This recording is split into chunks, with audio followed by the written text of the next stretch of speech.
ಚೋರ್ಲಾ ಘಾಟ್ನಲ್ಲಿ 400 ಕೋಟಿ ದರೋಡೆ ಪ್ರಕರಣಕ್ಕೆ ಸಂಬಂಧಪಟ್ಟಂತೆ ಮಹಾರಾಷ್ಟ್ರ, ಕರ್ನಾಟಕ, ಗೋವಾ ಪೊಲೀಸರ ನಿದ್ದೆಗೆಡಿಸ್ತಾ ಇದೆ ಈ ಪ್ರಕರಣ. ಅಧಿಕಾರಿಗಳು ತಂಡಗಳನ್ನು ರಚನೆ ಮಾಡಿಕೊಂಡು ನಿರಂತರವಾಗಿ ತನಿಖೆ ಮುಂದುವರಿಸ್ತಾ ಇದ್ದಾರೆ. ಆದರೆ ಇಲ್ಲಿ ಎದುರಾಗ್ತಾ ಇರುವಂತಹ ಪ್ರಶ್ನೆಗಳಿಗೆ ಉತ್ತರನೇ ಸಿಗ್ತಾ ಇಲ್ಲ. 4 ದಿನಗಳಾಯಿತು ಈ ದರೋಡೆ ಪ್ರಕರಣ ಬೆಳಕಿಗೆ ಬಂದು.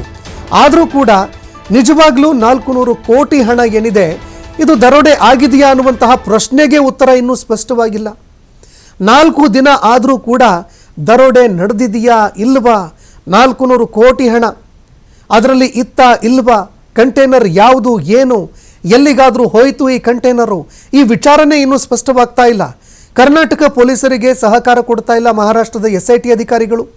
ಮಹಾರಾಷ್ಟ್ರದ CM ಆಗಿರುವಂತಹ ದೇವೇಂದ್ರ ಫಡ್ನವೀಸ್ ಅವರು ಈ ಪ್ರಕರಣನ ತುಂಬ ಗಂಭೀರವಾಗಿ ಪರಿಗಣಿಸ್ತಾರೆ.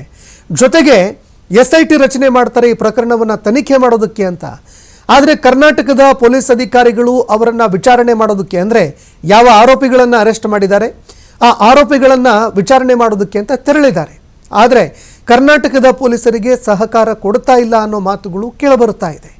4 ದಿನಗಳಾಯಿತು, ಆದರೂ ಕೂಡ ಮಹಾರಾಷ್ಟ್ರದ ನಾಸಿಕ್ನಲ್ಲಿ ಬೆಳಗಾವಿ ಪೊಲೀಸರು ಠಿಕಾಣಿ ಹೂಡಿದ್ದಾರೆ, ಕಾಯ್ತಾ ಇದ್ದಾರೆ. ಈಗ ಕೊಡ್ತಾರೆ ಅವಕಾಶ, ಆಗ ಮಾಡಿಕೊಡ್ತಾರೆ, ನಾವು ಕೂಡ ವಿಚಾರಣೆ ಮಾಡಬೇಕು. ಈ 400 ಕೋಟಿ ಹಣ ಏನಿದೆ ನಿಜವಾಗ್ಲೂ ಅಷ್ಟು ದುಡ್ಡು ದರೋಡೆ ಆಯಿತಾ? ಆಗಿದ್ರೂ ಚೋರ್ಲಾ ಘಾಟ್ನಲ್ಲಿ ಆಗಿದ್ದಾದರೂ ಎಲ್ಲಿ, ಎಕ್ಸಾಕ್ಟ್ ಪ್ಲೇಸ್ ಯಾವುದು, ಅಲ್ಲಿಂದ ಆ ಒಂದು ಕಂಟೈನರ್ ಎಲ್ಲಿಗೆ ಹೋಯಿತು ಅನ್ನುವಂಥದ್ದನ್ನು ಅಂದಾಜು ಕೂಡ ಮಾಡೋದಕ್ಕಾಗುತ್ತೆ. ಹೀಗಾಗಿ ಪೊಲೀಸ್ ಅಧಿಕಾರಿಗಳು ಇಲ್ಲಿ ಬೆನ್ನು ಬಿದ್ದಿದ್ದಾರೆ ಈಗಾಗಲೇ ಈ ಒಂದು ಕಂಟೈನರ್ಗೆ. ಆದರೆ ನಿಜವಾಗ್ಲೂ ಕಂಟೈನರ್ ಬಂದಿತ್ತಾ?